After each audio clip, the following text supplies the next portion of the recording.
திருவள்ளூர் மாவட்டம் ஆவடி காவல் ஆணையரகத்திற்கு உட்பட்ட மத்திய குற்றப்பிரிவில் அம்பத்தூர் வெங்கடாபுரம் பகுதியைச் சேர்ந்த வாசுதேவன் என்பவர் கடந்த வருடம் ஜூன் மாதம் புகார் ஒன்றை அளித்திருந்தார். அதில் கடந்த 2022ஆம் ஆண்டு ஜூலை மாதம் கே நகரில் வசிக்கும் ராமசாமி கோடம்பாக்கம் பாளைக்காரன் குறுக்கு தெருவில் 2.5 கோடி ரூபாய் மதிப்பில் வீடு இருப்பதாக கூறி பணத்தை பெற்றுக்கொண்டு வீட்டை கிரயம் செய்து கொடுக்காமலும் பணத்தை திருப்பித் தராமலும் ஏமாற்றியதாக தெரிவித்திருந்தார்.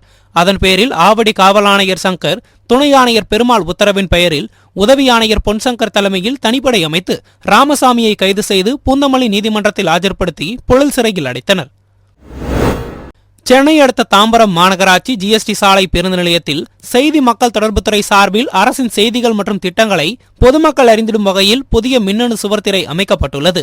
இதனை செய்தி மக்கள் தொடர்புத்துறை அமைச்சர் சாமிநாதன், சிறு குறு நடுத்தர தொழில் நிறுவனங்கள் துறை அமைச்சர் தாமோ அன்பரசன் ஆகியோர் இயக்கி வைத்தனர். இந்நிகழ்ச்சியில் தாம்பரம் சட்டமன்ற உறுப்பினர் ராஜா, தாம்பரம் மாநகராட்சி மேயர் வசந்தகுமாரி கமலக்கண்ணன் உள்ளிட்டோர் கலந்து கொண்டனர். பல்வேறு திட்டங்களை இன்றைக்கு சிறப்பாக செயல்படுத்தி வருகின்ற இந்த சூழ்நிலையில் இந்த திட்டங்களுடைய நோக்கங்கள் குறித்தும் இந்த திட்டங்களுடைய பயன்கள் குறித்தும் மக்களுக்கு விளக்குகின்ற வகையில் இன்றைக்கு இந்த மின்சுவர் அமைக்கின்ற பணியை செய்தித்துறை ஈடுபட்டு செயல்படுத்தி வருகின்றது. அந்த வகையில் இன்னும் சொல்ல போனால் முதலாக காஞ்சிபுரத்திலே தான் நம்முடைய பேரறிஞர் அண்ணா பிறந்த மண்ணிலே தான் அந்த திட்டம், அதுவும் குறிப்பாக செப்டம்பர் மாதம் 14ஆம் தேதி நம்முடைய மாண்புமிகு தமிழ்நாடு முதலமைச்சர் தளபதி அவர்கள் கலைஞர் உரிமை தொகை வழங்குகிற நிகழ்ச்சிக்கு முந்தைய நாள் இந்த மின்சுவர் அங்கே துவக்கி வைக்கப்பட்டது. இன்னைக்கு இது பல்லாவரத்திலும் இன்றைக்கு இங்கே இந்த மின்சுவர் இங்கே துவக்கி வைக்கப்பட்டது இதனுடைய மகிழ்ச்சிக்குரிய ஒன்று. மாநகராட்சியினர் அனைத்து மாநகராட்சியிலும் முதல் கட்டமாக இதை துவக்குவதுதான் இலக்காக வைத்து இந்த துறை செயல்பட்டுக் கொண்டது. அடுத்த கட்டமாக அனைத்து மாநகராட்சியிலும் அதே போல படிப்படியாக ஒவ்வொரு நகரங்களிலும் இதையெல்லாம் துவக்கி பட்டிவட்டியில் மட்டுமில்லாமல் அங்கே அவர்கள் பட்டிவட்டியிலும் அங்கே இது போன்ற மின்சுவர் அமைக்கிற பட்சத்தில் மக்களுக்கு இந்த திட்டங்கள் எவ்வாறு தமிழ்நாடு அரசு செயல்படுத்தி வருகிறது, அதை நாம் எவ்வாறு பெற வேண்டும், அதற்கு என்ன உரிமை தகுதி இருக்கிறது என்கின்ற அடிப்படையில் இன்றைக்கு அதையெல்லாம் மக்கள் தெரிந்து கொள்கின்ற வகையில் தான் இந்த மின்சுவர் நிச்சயமாக எதிர்காலத்தில் பயன்படும். விருதுநகர் மாவட்டம் பரங்கிராதபுரம் தெரு, ஔவையார் தெரு, பாத்திமா நகர் ஆகிய 3 பகுதிகளில் 9.50 லட்சம் ரூபாய் மதிப்பில் சின்டெக்ஸ் டேங்க் அமைப்பதற்கான பூமி பூஜை நடைபெற்றது. இதில் விருதுநகர் நாடாளுமன்ற உறுப்பினர் மாணிக்கம் தாக்கூர் கலந்து கொண்டு பூமி பூஜையை தொடங்கி வைத்தார். பின்னர் செய்தியாளர்களை சந்தித்து பேசினார். அப்போது தமிழகத்தில் இருந்த கூட்டணியை பானையை போட்டு உடைப்பது போல் உடைத்தவர் அண்ணாமலை என்றும் அவர் மற்ற கட்சிகளை பற்றி பேசுவதற்கு தகுதியற்றவர் என்றும் விமர்சித்தார். நாம் மிக முக்கியமாக புரிந்து கொள்ள வேண்டியது, இந்தியா கூட்டணி என்பது RSS, மோடி, அமித்ஷா, அதானிக்கு எதிரான ஒரு இந்தியாவை, ஒரு சுதந்திரமான இந்தியாவை உருவாக்க வேண்டும் என்பதற்காக உருவாக்கப்பட்டதுதான் இந்தியா கூட்டணி. இந்த கூட்டணி கடந்த ஜூன் மாதத்தில் தொடங்கி இந்த கூட்டணியினுடைய வளர்ச்சி என்பதும் தொடர்ந்து இதனுடைய கூட்டங்கள் என்பதும் மிகப்பெரிய அளவில் மாற்றங்களை தந்தன. அரியலூர் மாவட்டம் செந்துறை அருகே சோளங்குறிச்சி கிராமத்தில் ஊராட்சி ஒன்றிய தொடக்கப்பள்ளி உள்ளது. இப்பள்ளியின் சத்துணவு அமைப்பாளர் சஃபியா பேகம் மற்றும் சமையலர் விமலா ஆகியோர் மதியம் வெஜிடபிள் பிரியாணியும் முட்டையும் தயார் செய்து குழந்தைகளுக்கு வழங்கினர். இதனை சாப்பிட்ட 19 குழந்தைகள் மாலை வீடு திரும்பிய நிலையில் வாந்தி எடுத்து மயக்கமடைந்துள்ளனர். இதனால் அதிர்ச்சியடைந்த பெற்றோர்கள் தங்களது குழந்தைகளை ஜெயங்கொண்டம் அரசு மருத்துவமனையில் சிகிச்சைக்காக அனுமதித்தனர். இச்சம்பவம் குறித்து செந்துறை போலீசார் வழக்கு பதிவு செய்து விசாரித்து வருகின்றனர். சேலம் மாவட்டம் ஆத்தூர் அருகே உள்ள நரசிங்கபுரம் நகராட்சிக்கு உட்பட்ட கலைஞர் நகர் பகுதியைச் சேர்ந்த பழனிசாமி மகன் ராகுல் பட்டதாரியான இவர் கூட்ரோடு பகுதியில் உள்ள அமேசான் ஸ்மார்ட் பே கிளை நிறுவனத்தில் மேலாளராக கடந்த 8 ஆண்டுகளாக பணியாற்றி வந்தார். இந்நிலையில் ராகுல் தனது நண்பர்களுக்கு ஆடியோ பதிவை அனுப்பியுள்ளார். அதில் தனது இறப்பிற்கு இதன் உரிமையாளர் சிவா, நாமக்கல்லைச் சேர்ந்த ஸ்மார்ட் பே உரிமையாளர் சதீஷ் உள்ளிட்ட 3 பேர்தான் காரணம் என்றும் அலுவலகத்தில் மனரீதியான துன்புறுத்தல், கூடுதலாக பணம் செலுத்த வேண்டும் என வற்புறுத்துவதாகவும் தனது குடும்பத்தை பார்த்துக் கொள்ளவும் என்று வாட்ஸ்அப்பில் ஆடியோ பதிவை வெளியிட்டுள்ளார். இதனால் அதிர்ச்சியடைந்த அவரது நண்பர்கள் அலுவலகத்தில் சென்று பார்த்தபோது ராகுல் தூக்கிட்ட நிலையில் இருந்துள்ளார். இதனையடுத்து ராகுலை மீட்டு ஆத்தூர் அரசு மருத்துவமனைக்கு கொண்டு சென்ற நிலையில் அங்கு பரிசோதித்த மருத்துவர்கள் அவர் ஏற்கனவே இறந்துவிட்டதாக தெரிவித்தனர். இதுகுறித்து தகவல் அறிந்து வந்த ஆத்தூர் நகர போலீசார் விசாரணை மேற்கொண்டு வருகின்றனர். இந்நிலையில் இளைஞர் தூக்கிட்டு தற்கொலை செய்து கொண்ட CCTV காட்சி வெளியாகி காண்போரை கண்கலங்க வைத்துள்ளது. மயிலாடுதுறை மாவட்டத்தில் உள்ள அரசு நேரடி நெல் கொள்முதல் நிலையங்களில் விவசாயிகள் அறுவடை செய்த நெல்லை காய வைத்து இரவு பகலாக காவல் காத்து வருகின்றனர். இந்நிலையில் தாளஞ்சேரி நேரடி நெல் கொள்முதல் நிலையம் திறக்கப்படாததால் நெல் மூட்டைகளுடன் காத்து கிடந்த விவசாயிகள் மயிலாடுதுறை மணல்மேடு வழித்தடத்தில் கொண்டல் பகுதியில் நெல் மூட்டைகளை சாலையில் அடுக்கி மறியல் போராட்டத்தில் ஈடுபட்டனர். இதுகுறித்து தகவல் அறிந்து வந்த மணல்மேடு போலீசார் மற்றும் வருவாய்த்துறையினர் மறியலில் ஈடுபட்டவர்களிடம் பேச்சுவார்த்தை நடத்தியதை அடுத்து மறியல் கைவிடப்பட்டது. இந்த சாலை மறியல் போராட்டத்தால் அப்பகுதியில் 1 மணி நேரத்திற்கு மேலாக போக்குவரத்து பாதிப்பு ஏற்பட்டது.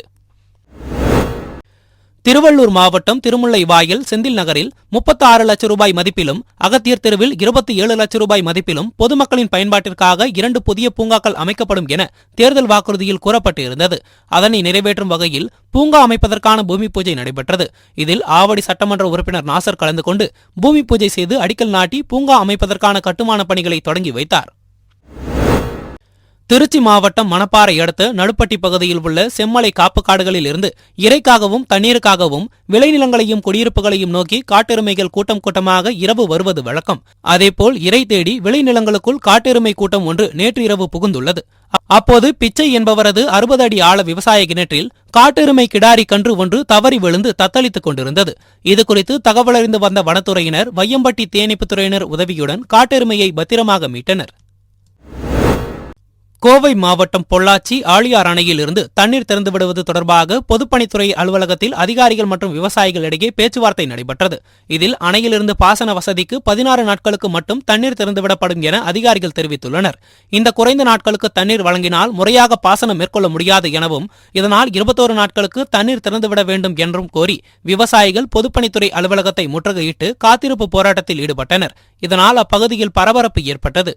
குறைந்தபட்சம் எங்களுக்கு 21 நாட்கள் 672 MCFTக்கு குறைவில்லாமல் நீர் வழங்கினால் மட்டுமே அடுத்த ஓராண்டு கழித்து எங்களுக்கு பாசன நீர் வரும். அந்த சூழ்நிலையில் இறக்கிற பயிர்களை காப்பாற்ற முடியும் என கோரிக்கை வைத்தோம். அக்கோரிக்கை நிராகரிக்கப்பட்டது. கள்ளக்குறிச்சி மாவட்டம் உளுந்தூர்பேட்டையில் மனிதநேய மக்கள் கட்சி சார்பில் வெறுப்பு அரசியலுக்கு எதிரான பொதுக்கூட்டம் நடைபெற்றது. மாவட்ட செயலாளர் முகமது அலி தலைமையில் நடைபெற்ற பொதுக்கூட்டத்தில் சட்டமன்ற உறுப்பினர் அப்துல் சமது கலந்து கொண்டு சிறப்புரையாற்றினார். இந்தியாவில் சாதிவாரி கணக்கெடுப்பை மக்கள் தொகை கணக்கெடுப்புடன் சேர்த்து நடத்த வேண்டும். அதன் மூலம் விளிம்பு நிலையில் உள்ள மக்களின் வாழ்க்கை நிலை என்ன என்பது தெரியும் என்று தெரிவித்தார். தாழ்த்தப்பட்ட மக்களுடைய நிலை என்னன்னு தெரிய முடியலையே. சாதிவாரி கணக்கெடுப்பு எடுத்தால் இதெல்லாம் வெளியே வரும். 10 வருஷத்துக்கு வாடி எடுக்கக்கூடிய மக்கள் தொகை கணக்கெடுப்பு சென்சஸே எடுக்கலங்க. ஒன்றும் கொரோனா காரணம் காட்சி விட்டுட்டு 2011 எடுத்து 2021 எடுத்திருக்கணும். 24 வந்தாச்சு. இதுவரைக்கும் எடுக்கிறதுக்கான ஒரு வாய்ப்பே தெரியல. சாதிவாரி கணக்கெடுப்பையும் சேர்த்து எடுக்க வேண்டும் என்ற கோரிக்கை முன்வைக்கின்றோம். ராகுல் காந்தி சொல்வதை போன்று அந்த கணக்கெடுப்பு வெளியே வந்துச்சுன்னா அது ஒரு எக்ஸ்ரே ரிப்போர்ட்டா இருக்கும். அண்ணல் காந்தியடிகள் நினைவு நாளை ஒட்டி கடலூர் மேற்கு மாவட்ட திமுக சார்பில் தொழிலாளர் நலன் மற்றும் திறன் மேம்பாட்டுத்துறை அமைச்சர் சி. வே. கணேசன் தலைமையில் மத நல்லிணக்க உறுதிமொழி ஏற்பு விழா மங்களம்பேட்டை பழைய சார்பதிவாளர் அலுவலக வளாகத்தில் நடைபெற்றது. இந்நிகழ்ச்சியில் மக்கள் நல்வாழ்வுத்துறை அமைச்சர் மா. சுப்பிரமணியன் கலந்து கொண்டு சிறப்புரையாற்றினார். இதனைத் தொடர்ந்து நிகழ்ச்சியில் கலந்து கொண்ட இந்து, இஸ்லாம், கிறிஸ்தவ சமய பெரியோர்கள் மற்றும் பொதுமக்கள் திமுகவினர் மத நல்லிணக்க உறுதிமொழி ஏற்றனர். விருதுநகர் ரோசல்பட்டி பஞ்சாயத்துக்கு உட்பட்ட அண்ணா நகரில் பிரவீன் என்பவருக்கு சொந்தமான கொட்டகை உள்ளது. இந்த கொட்டகையில் திருமணம் மற்றும் சுப நிகழ்ச்சிகளுக்கு தேவையான பேண்டு வாத்தியம், செண்டமேளம், ஆடல் பாடலுக்கு தேவையான உடைமைகள் என சுமார் 3 லட்சம் ரூபாய் மதிப்பிலான பொருட்கள் வைத்திருந்துள்ளனர். இந்நிலையில் கொட்டகை திடீரென தீப்பிடித்து எரிந்துள்ளது. இதனை கண்ட அக்கம் பக்கத்தினர் தீயணைப்பு மற்றும் காவல்துறையினருக்கு தகவல் அளித்துள்ளனர். மேலும் தீயணைப்புத்துறையினர் வருவதற்குள் அங்கிருந்த பொதுமக்களே தீயை அணைத்தனர். இருப்பினும் இந்த தீ விபத்தில் சுமார் 3 லட்சம் ரூபாய் மதிப்பிலான பொருட்கள் தீயில் எரிந்து நாசமாகின. இந்த கொட்டகைக்கு மர்ம நபர்கள் யாரேனும் தீ வைத்தார்களா அல்லது வேறு ஏதேனும் காரணம் உள்ளதா என்ற கோணத்தில் போலீசார் விசாரணை மேற்கொண்டு வருகின்றனர். சென்னை அண்ணா பல்கலைக்கழகத்தில் நடைபெற்ற 21வது பட்டமளிப்பு விழாவில் பல்கலைக்கழகத்தின் துணைவேந்தர் வேல்ராஜ் KCG தொழில்நுட்பக் கல்லூரியின் 958 பட்டதாரிகளுக்கு பட்டங்களை வழங்கினார். பின்னர் தரவரிசை பெற்றவர்களுக்கு பட்டச்சான்றிதழுடன் பதக்கங்கள் மற்றும் ரொக்கப்பரிசுகள் வழங்கப்பட்டன. இதில் அமன் இந்தியா பிரைவேட் லிமிடெட் இயக்குநர் ஸ்ரீ ஆனந்த் சுந்தரேசன் கௌரவ விருந்தினராக கலந்து கொண்டு உரையாற்றினார்.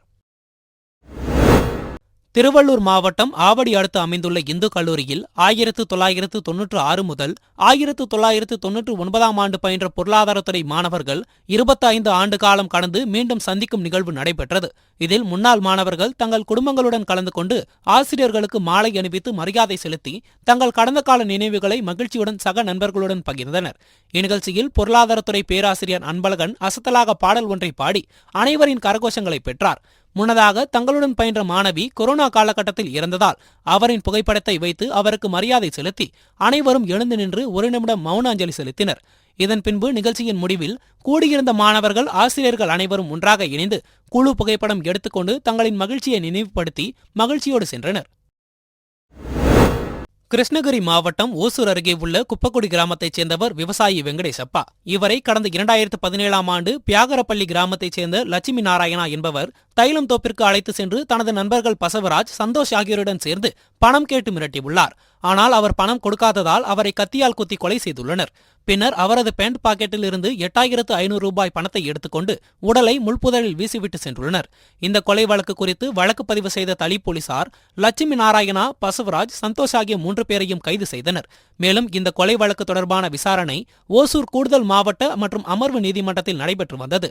இதனை விசாரித்த நீதிபதி ரோஸ்லின் துரை கொலையாளிகள் 3 பேருக்கும் ஆயுள் தண்டனை விதித்தும் தலா 2000 ரூபாய் அபராதம் விதித்தும் தீர்ப்பளித்தார். திருவாரூர் மாவட்டம் திருத்துறைப்பூண்டி அருகே நாச்சிக்குளத்தில் தமிழ்நாடு தவ்ஹீத் ஜமாத் சார்பில் சமூக தீமை மற்றும் கல்வி விழிப்புணர்வு பொதுக்கூட்டம் நடைபெற்றது. இக்கூட்டத்தில் கலந்து கொண்ட பின்னர் செய்தியாளர்களிடம் பேசிய மாநில பொதுச் செயலாளர் அப்துல் கரீம், அயோத்தியில் நடைபெற்ற நிகழ்வு ஆன்மீக நிகழ்ச்சியாக நடைபெறவில்லை என்றும் அது ஒரு அரசியல் நிகழ்ச்சியாகத்தான் இருந்தது என்றும் தெரிவித்தார். தமிழ்நாடு தவ்ஹீத் ஜமாத் திருவாரூர் தெற்கு மாவட்டம் நாச்சிக்குளம் கிளையின் சார்பாக சமூக தீமைகள் ஒழிப்பு பொதுக்கூட்டம் நடைபெற்று கொண்டு இருக்கின்றது. இந்த பொதுக்கூட்டத்தில் மிக முக்கியமான சில தீர்மானங்கள் நிறைவேற்றப்பட்டு இருக்கின்றது. குறிப்பாக வரக்கூடிய பாராளுமன்ற தேர்தலில் 2024 அன்று நடைபெறக்கூடிய பாராளுமன்ற தேர்தலில் எலக்ட்ரானிக் ஓட்டிங் மிஷின் என்று சொல்லக்கூடிய மின்னணு ஓட்டு மிஷினுக்கு மாற்றமாக வாக்குச்சீட்டு முறையில் தேர்வு நடத்தப்பட வேண்டும், தேர்தல்கள் நடத்தப்பட வேண்டும் என்ற கோரிக்கையை நாங்கள் வைக்கின்றோம். இதற்கு முன்னர் நடைபெற்ற இந்த தேர்தல்கள் இவிஎம் ஓட்டிங் மிஷினில் ஏராளமான குறைகள் இருப்பதை சொல்லி இருக்கின்றது.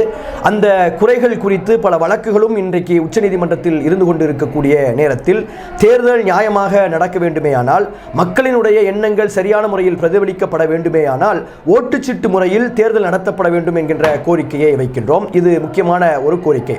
இரண்டாவதாக, ஆளக்கூடிய திமுக அரசாங்கம் ஏராளமான வாக்குறுதிகளை தந்து இன்றைய ஆட்சிக்கு வந்து இருக்கிறது. அதில் குறிப்பாக இஸ்லாமியர்களுக்கு தங்களுடைய இடஒதுக்கீட்டை அதிகரித்து தருவோம் என்றும், சிறையில் இருக்கக்கூடிய சிறைவாசிகளை விடுதலை செய்வோம் என்கின்ற கோரிக்கையை எல்லாம் அவர்கள் வைத்து அந்த அடிப்படையில் தான் அவங்க தேர்தலில் வெற்றி பெற்றிருக்கிறார்கள்.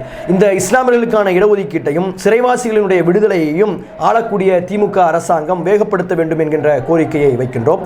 கூடுதலாக அண்ணாமலை அவர்கள் சமீபத்தில் நடந்த ஒரு பேட்டியில் பத்திரிகையாளர்கள் அனைவரையும் கேவலப்படுத்தக்கூடிய வகையில் ஒரு கொச்சையான ஒரு வார்த்தையை, பொதுவெளியில் பயன்படுத்தக்கூடிய முடியாத ஒரு வார்த்தையை பயன்படுத்தி ஒவ்வொரு பத்திரிகையாளர்களுடைய உள்ளங்களிலும் ஈட்டியை பாய்ச்சக்கூடிய வேலையை செய்திருக்கிறார். இதை நாங்கள் வன்மையாக கண்டிக்கிறோம். அண்ணாமலை என்கின்ற அந்த நபரை புறக்கணிப்பதே இதற்கு சிறப்பான ஒரு தீர்வாக இருக்கும்.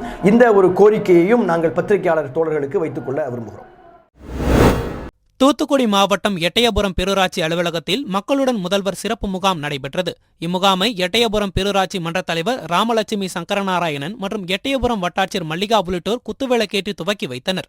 இதில் வருவாய் மற்றும் பேரிடர் மேலாண்மை துறை, பேரூராட்சி நிர்வாகம் மற்றும் குடிநீர் வழங்கல் துறை, தமிழ்நாடு மின்சார வாரியம் என பல்வேறு துறைகளைச் சேர்ந்த அதிகாரிகள் மற்றும் அலுவலர்கள் கலந்து கொண்டு பொதுமக்களிடம் இருந்து 679 கோரிக்கை மனுக்களை பெற்றுக் கொண்டனர். மயிலாடுதுறை மாவட்டம் சீர்காழியைச் சேர்ந்த மணிவண்ணன் சீதா தம்பதியினரின் மகள் சுபானு நாகப்பட்டினத்தில் உள்ள தனியார் கல்லூரியில் யோகா மற்றும் இயற்கை மருத்துவக் கல்லூரி கல்வி பயின்று வருகிறார். தற்போது திண்டுக்கல்லில் நடைபெற்று வரும் கேலோ இந்தியா போட்டியின் ஒரு பகுதியில் Khelo India women league yoga போட்டியில் சுபானு பங்கேற்று பல்வேறு யோகாசனங்களை செய்தார். இதில் சுபானு குழு பிரிவில் தங்கமும் தனிப்பிரிவில் வெள்ளிப்பதக்கமும் பெற்று தமிழ்நாட்டுக்கு பெருமை சேர்த்துள்ளார். இதன் மூலம் தேசிய அளவிலான கேலோ இந்தியா விளையாட்டுப் போட்டிக்கு சுபானு தேர்வாகியுள்ளார். தமிழ்நாட்டுக்கு பெருமை சேர்த்த சுபானுவிற்கு பல்வேறு தரப்பினர் வாழ்த்துக்களை தெரிவித்து வருகின்றனர். உலக தொழுநோய் தினத்தை ஒட்டி அரியலூர் அரசு மருத்துவக் கல்லூரி மற்றும் சமூக நல மருத்துவத்துறை சார்பில் விழிப்புணர்வு பேரணி மருத்துவக் கல்லூரி முதல்வர் முத்துகிருஷ்ணன் தலைமையில் நடைபெற்றது. மருத்துவக் கல்லூரியில் தொடங்கிய விழிப்புணர்வு பேரணி கல்லூரி சாலை, செந்துறை சாலை உள்ளிட்ட முக்கிய சாலை வழியாக சென்று மருத்துவக் கல்லூரி மருத்துவமனையில் முடிவடைந்தது. இதில் கல்லூரி மாணவர்கள், பேராசிரியர்கள் கலந்து கொண்டு தொழுநோய் ஏற்படுவதற்கான காரணங்கள், அதன் அறிகுறிகள், அதனை கட்டுப்படுத்தும் முறைகள், அதற்கு அரசு மருத்துவமனைகளில் வழங்கப்படும் சிகிச்சைகள், தொழுநோய் அறிகுறிகள், தொழுநோய் பரவும் முறைகள் குறித்து பல்வேறு விழிப்புணர்வு வாசகங்கள் அடங்கிய பதாகைகளை கையில் ஏந்தியவாறு பேரணியாக சென்றனர். செங்கல்பட்டு மாவட்டம் திருக்கழுக்குன்றம் அடுத்த கொத்திமங்கலத்தில் சத்யசாய் மருத்துவக் கல்லூரி மருத்துவமனை மற்றும் Thirukazhukundram lions club, Don Bosco polytechnic கல்லூரி இணைந்து இரத்த தான முகாமை நடத்தியது. இதில் சிறப்பு அழைப்பாளராக முன்னாள் சட்டமன்ற உறுப்பினர் தமிழ்மணி, திருக்கழுக்குன்றம் பேரூராட்சி தலைவர் யுவராஜ் ஆகியோர் கலந்து கொண்டு சிறப்புரையாற்றி இரத்த தான முகாமை துவக்கி வைத்தனர்.